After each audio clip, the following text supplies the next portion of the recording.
나라라고 하면 우리한테는 좀 익숙한 단어죠.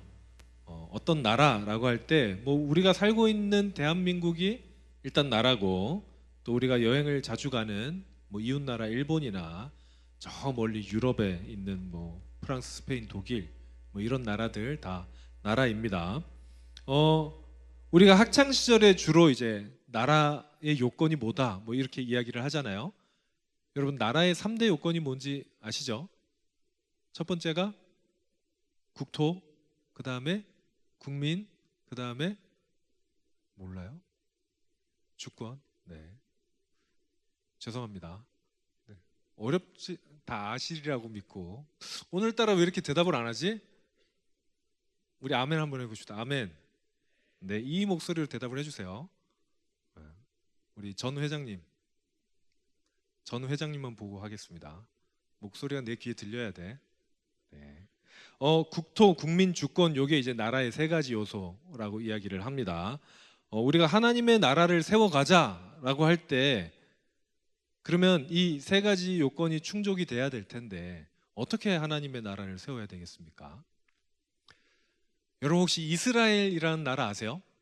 아시죠? 지금 뭐 전쟁 중이니까 아마 다들 아시리라고 생각을 합니다. 근데 이 이스라엘 나라가 언제부터 있었을까요? 우리가 성경에서 많이 보니까 굉장히 오래된 나라일 것 같지만 실제로 나라가 건국된 거는 1948년입니다. 그렇게 길지 않아요. 아마 뭐 아시는 분은 잘 아시겠지만 이 나라가 세워지게 된 경위가 굉장히 좀 복잡합니다. 먼저 1차 세계대전 때 승전국이었던 영국이 이 땅을 지배하거든요. 여기가 패전국 중에 하나였던 오스만 제국의 땅이었어요. 그래서 영국이 점령을 합니다. 점령을 해서 그때 이제 팔레스타인 자치령을 이제 운영을 하죠. 그러다가 2차 세계대전이 나오는데 좀 간략하게 얘기를 하면 2차 세계대전 때 영국이 어려웠어요. 어려워서 이중 계약을 합니다. 이스라엘이라는 나라한테, 유대인들한테 너희가 우리를 도와주면 이 땅에 유대 나라를 세우게 해주겠다라고 하고, 근데 그 전에 아랍인들한테도 똑같은 이야기를 해요. 아랍인들한테도 예루살렘은 굉장히 중요한 도시거든요. 그래서 너희가 우리나라 전쟁 도와주면 너희 나라를, 아랍인들의 나라를 이 땅에 세우게 해주겠다고 이제 어떻게 보면 좀 사기를 칩니다. 그리고 나서 2차 세계대전이 끝났고 거기로 유대인들, 아랍인들이 이민을 많이 왔어요. 영국이 점령을 했었고요. 근데 영국이 이제 영국군이 거기에서 철수하는 날 직전에 이스라엘 유대인들이 모여서 선언을 하나 합니다. 이제부터 여기는 이스라엘이다. 나라 이름을 짓고 선언을 해요. 그리고 그 다음 날부터 전쟁이 벌어집니다. 아랍 사람들이 인정하지 않고 군대를 끌고 오고 1차 중동 전쟁이라는 전쟁이 벌어지죠. 그리고 그 전쟁이 어쩌면 지금까지 이어지고 있다고 봐도 되겠습니다. 대부분의 전쟁에서 이스라엘이 승리했고 그 나라는 이스라엘로 불리고 있습니다. 현재까지. 그렇지만 하나님의 나라는 이렇게 세워지는 건 아닌 것 같아요. 여러분, 지금 현재 이스라엘이 하나님의 나라입니까? 저는 이스라엘을 막 이렇게 미워하는 쪽도 아니고 뭐 이렇게 긍정하는 쪽도 아니고 중립입니다, 항상. 그런데 적어도 하나님의 나라는 아닌 것 같아요. 이스라엘 가나안 땅은 하나님께서 약속하신 땅이 맞고요. 하나님께서 선택했던 백성들이 맞습니다. 그러면 하나님께서 약속해 준 그 가나안 땅에 하나님의 선택한 백성들이 나라를 세우면, 그 땅에 그 백성들이 나라를 세우면 하나님의 나라가 됩니까? 아닙니다. 그렇지 않아요. 하나님의 나라는 그렇게 세울 수 있는 나라가 아닙니다. 하나님의 나라는 법정이나 의회나 협의를 통해서 세울 수 있는 나라가 아닙니다. 하나님의 나라는 나라 간의 협정으로 이루어지는 나라도 아니고 권력자로 인해서 세워지는 나라도 아닙니다. 그럼 여러분, 하나님의 나라를 어떻게 세워가야 됩니까? 우리 오늘 본문을 함께 읽도록 하겠습니다. 시작.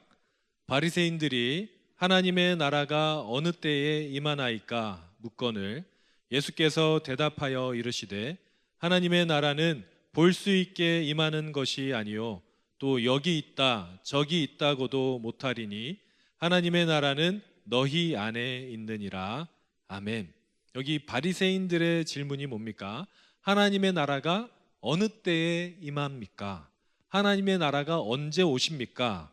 여러분, 이 질문에서 사용되는 하나님의 나라란 단어는 아주 명확하게 현실적인 나라예요. 군대를 사용해서 마치 이로부터 2000년쯤 후에 이스라엘 사람들이 자신들의 나라를 이루어낸 것처럼 군대와 힘을 사용해서 현실적인 나라를 만드는 그 나라입니다. 바리새인들은 그런 나라를 기다렸고 예수님께서 그럴 수 있는 후보자 중에 한 명이라고 생각을 했어요. 그래서 예수님, 이제 언제쯤 로마의 속국이었으니까 로마를 몰아내고 이스라엘이라는 나라가 다시 세워지겠습니까? 라고 물은 겁니다. 그런데 주님께서 뭐라고 대답합니까? 그렇지 않다. 하나님의 나라는 그런 나라가 아니다. 하나님의 나라는 너희가 말하는 그런 국가의 개념이 아니다. 오히려 하나님의 나라는 어디 있습니까? 너희 안에 있다 라고 이야기하십니다. 여러분, 하나님의 나라는 하나님께서 다스리시는 나라입니다. 나라의 요건이 아까 국토, 국민, 주권이라 그랬잖아요. 국민은 누굽니까? 우리죠. 자, 옆에 한번 얼굴 보십시오. 하나님 나라의 국민들입니다. 네, 하나님의 나라에 살고 계신 분들이에요. 국토는 어딜까요? 국토는 서울입니까? 아니면 저쪽에 어디 안산쯤 등. 꼭 이단들은 자기들이 자리 잡은 도시가 거기래요. 뭐 안산이나 뭐 저쪽에 어디 뉴욕이나 어디. 시간도 신기해. 하나님께서 오시는 시간이 꼭 자기 나라 시간 0시 0분이야. 우리나라 시간으로는 새벽일 수도 있고 한낮일 수도 있는데 하여튼 그렇습니다. 국토는 전 우주입니다. 여러분, 하나님 입장에서 부동산으로 막 서로 사고팔고 나라들이 막 싸움하면서 전쟁해서 이만큼 더 얻고 이만큼 덜 얻고 이게 얼마나 우스울까요? 하나님은 모든 것을 다 만드신 분이시잖아요. 그럼 그게 하나님 건데 하나님이 허락하지도 않았는데 자기들끼리 땅 따먹기를 하는 게 하나님 입장에서는 얼마나 우스울까라는 생각을 가끔 합니다. 하나님 나라의 국토는 전 우주입니다. 하나님께서 만드셨기 때문에 하나님 거죠. 자, 그러면 국민이 있고 국토가 있어요. 하나가 필요합니다. 주권이 필요합니다. 그래서 하나님의 나라는 하나님의 주권이 실현되는 곳이라고 할 수 있습니다. 국민이 있고 국토가 있으니까 이제 준비된 것은 다 됐어요. 하나만 남았는데 하나님의 뜻이 실현되면 거기가 하나님의 나라입니다. 현대적인 개념에서 주권이라고 하면 뭐냐면 그 나라의 법이 효력을 미치는 곳이에요. 저쪽 멀리 미국이라는 나라, 저는 아직 미국을 한 번도 못 가봤는데 미국에는 주가 여러 개가 있죠. 50개 정도가 있는데 특별주 빼고 그 50개 주마다 법이 다 따로 있습니다. 미국 워낙 땅덩어리가 넓어서 아주 그 국토를 그냥 직선으로 바둑판 자르듯이 잘라놨어요. 그래서 이렇게 잘라놓은 거 보면 한 산 가운데도 잘라놓고 강 가운데도 잘라놓고 이랬는데 이제 거기가 한 발을 넘어가면은 여기는 마약이 불법이 아니야. 한 발을 오면 여기는 불법이에요. 뭐 이런. 왜 그런 경계가 지어집니까? 법이 어떤 법의 효력을 받느냐, 어떤 법에 이 저촉이 되느냐에 따라서 그것이 어느 주다라고 이야기를 하는 거죠. 자, 그러면 하나님의 나라가 어디입니까? 하나님의 뜻이 이루어지는 곳입니다. 이미 하나님의 나라에는 영토와 국민이 준비되어 있기 때문에 하나님의 뜻이 실현되면 곧바로 거기가 하나님의 나라가 돼요. 여러분, 물론 이 세상 마지막에 하나님의 나라, 우리가 흔히 천국이라고 하는 나라, 완성된 하나님의 나라가 임할 겁니다. 그런데 예수님께서는요, 이미 예수님께서 오심으로써 그 나라가 시작됐다고 이야기를 하세요. 마태복음 12장에 보니까 예수님께서 귀신 들린 사람을 고쳐주신 사건이 있거든요. 예수님께서 귀신 들린 사람을 고쳐주니까 바리새인들이 예수님 보고 뭐라고 공격하냐면 굉장히 궁색하게 귀신의 왕이다 이렇게 얘기를 해요. 이 사람이 귀신을 쫓아냈으니까 귀신의 왕일 거야.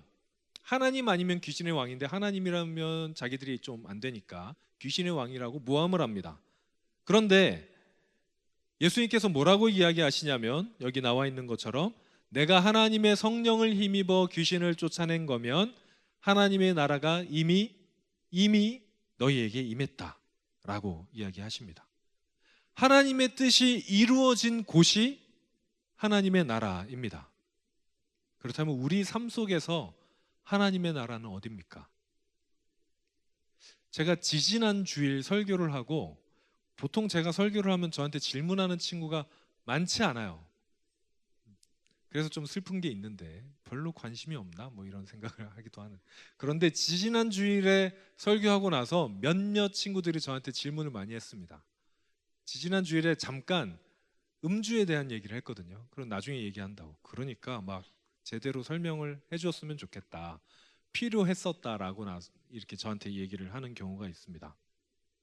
음주뿐만 아니라 생활 습관이나 문화에 관한 이야기들이 바로 우리가 지금 이야기한 이 지점에서 시작을 해야 됩니다. 나의 삶 속에서 하나님의 뜻이 이루어지고 있는가? 여기서 시작해야 돼요. 우리 안에 있는 복음, 우리가 주님을 품고 산다면 우리 삶으로 나타나는 하나님의 나라, 그 나라를 이룬다는 것은 다시 말해서 나의 삶을 통해서 하나님의 나라가 이루어지고 있는가라는 질문에 다 포함이 됩니다. 그리고 하나님의 뜻은 고정돼 있진 않아요. 무슨 얘기냐면 제 친구 중에 예전에 집에서 혼자 교회 다닌 친구가 있어요. 그 친구 부모님도 안 다니고 형제도 안 다니고 딱 혼자 다녔습니다.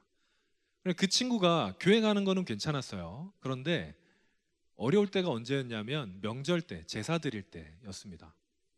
제사, 여러분 혹시 제사를 드려보셨나요?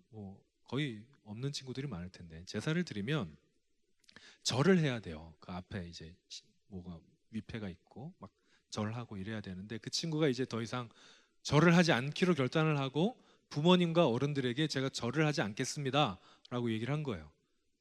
이게 사실 큰일일 수 있는데 그 집은 그냥 넘어갔어요. 그래? 뭐 너가 하기 싫다니까 그래, 교회 잘 다니고 이렇게 해서 절은 안 해도 됐어요. 근데 문제가 뭐냐면 이 친구가 생각하기로 제사상에 올라간 음식은 먹지 않아야 된다고 생각을 했어요. 그런데 여러분 그날 다른 음식을 할까요, 사람들이? 여러분 제사상에 음식 마련하는 것도 굉장히 힘든 일입니다. 그래서 다 끝나고 나면 그걸로 밥을 먹거든요. 먹을 게 하나도 없는 거야. 모든 과일이나 모든 반찬들이 다 일단 제사상에 한번 올라갔다 온 거니까 이 친구가 먹을 게 없는 거예요. 물론 이제 음식을 하고 나면 제사상에 안 올라간 음식도 있어요.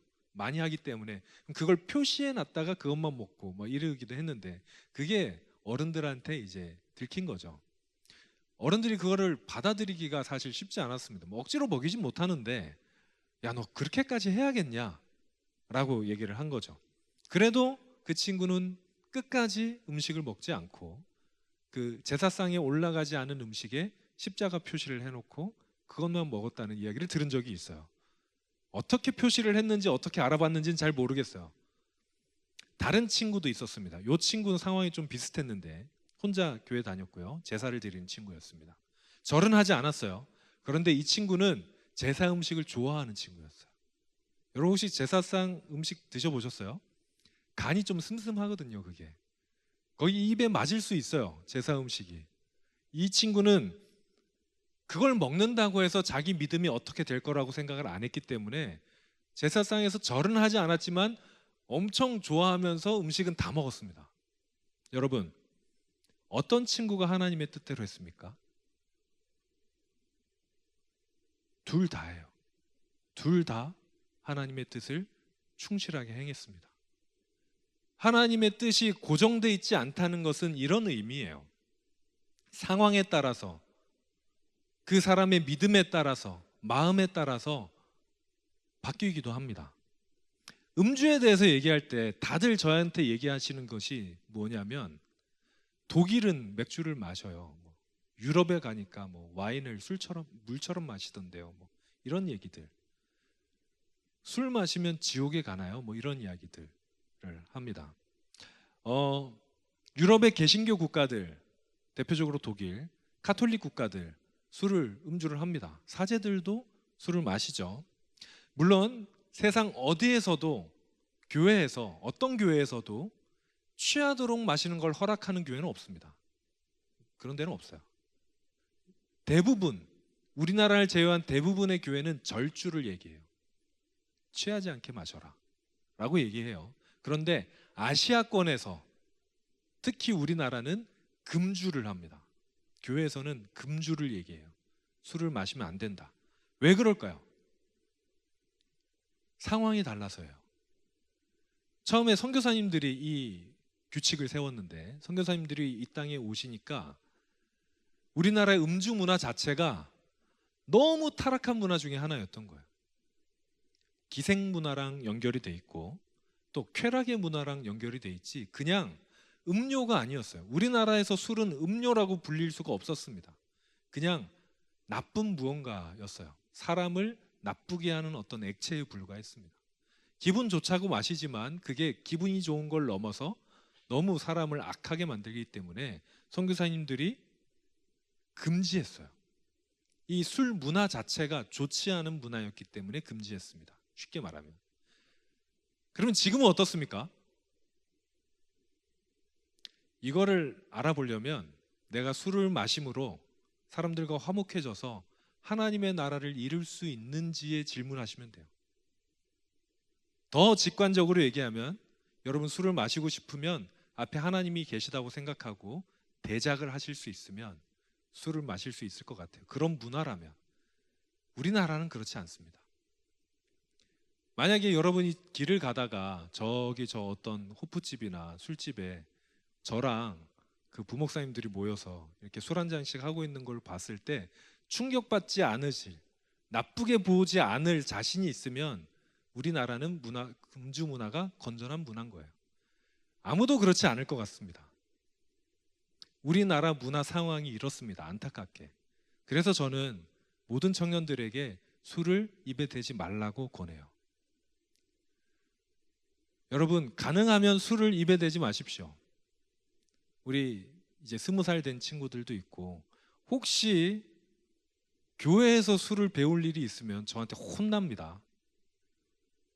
교회에서 술 가르치지 마세요. 왜냐하면 술을 즐겨 버릇하면 그 상황에서 또 마시게 돼 있어요.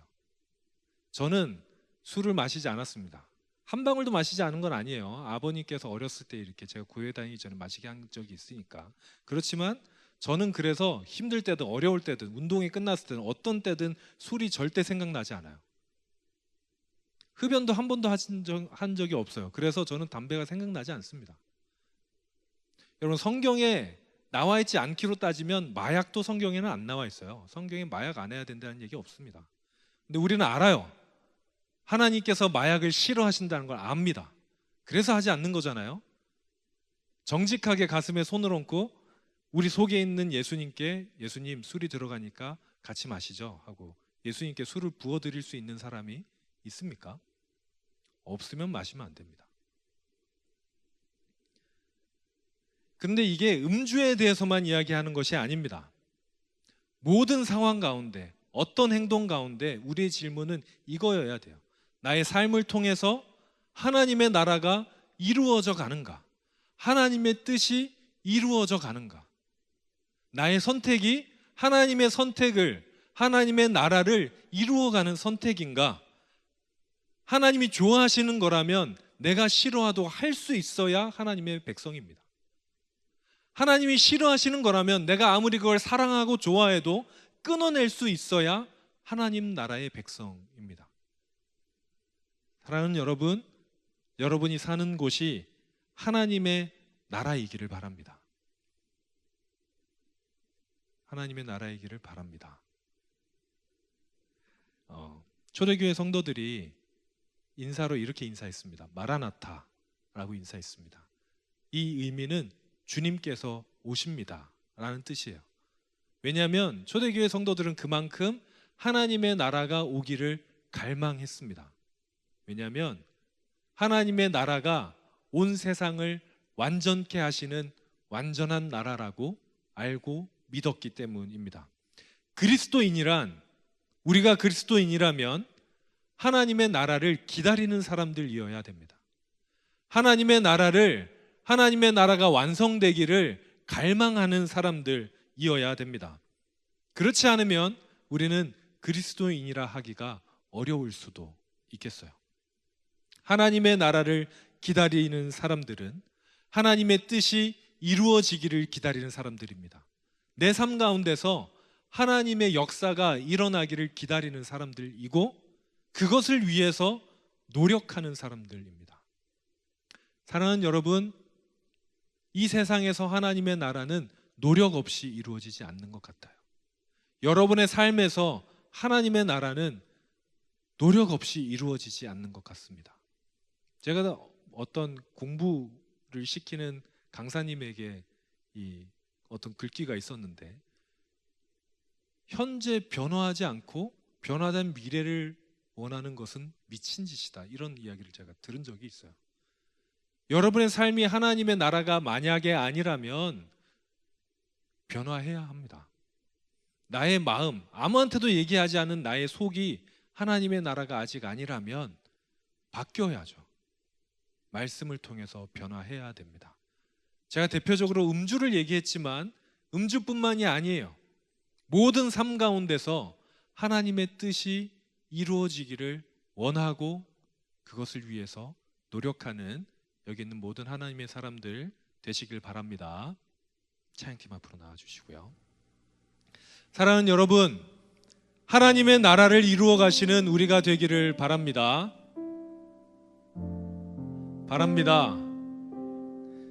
우리를 통해서, 여러분을 통해서 하나님의 나라가 이루어지기를 바랍니다.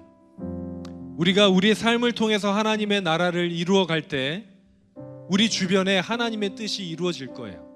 여러분 주변에 서로 사랑하지 못하고 깨어진 공동체가 다시 하나가 될 겁니다. 사랑하지 못했던 사람들이 여러분을 통해서 사랑하게 될 거고, 막히고 답답했던 것이 소통하게 될 거고, 우리가 하나님의 뜻을 이루어 갈 때 약하고 어리고 너무 연약했던 그 마음이 강해지고 단단해질 것입니다. 여러분 주변에 힘이 없어서 넘어져 있던 사람들이 이제 말씀을 통해, 하나님의 나라를 통해 힘을 얻고 일어나게 될 것입니다. 실망에 빠져 있던 사람들이 여러분을 통해서 다시 일어나게 될 것입니다. 그게 하나님의 나라입니다. 사랑하는 여러분, 그 하나님의 나라가, 생명과 기쁨, 참된 소망이 넘치는 하나님의 나라가 여러분의 삶에서 이루어지기를 갈망하시기 바랍니다. 그리고 그 나라를 위해서 지금 우리의 자리, 각자 삶의 자리에서 하나님의 뜻이 이루어지기를 바라는 우리 모든 하나님의 사람들, 우리 동신교회 청년들 되기를 바랍니다.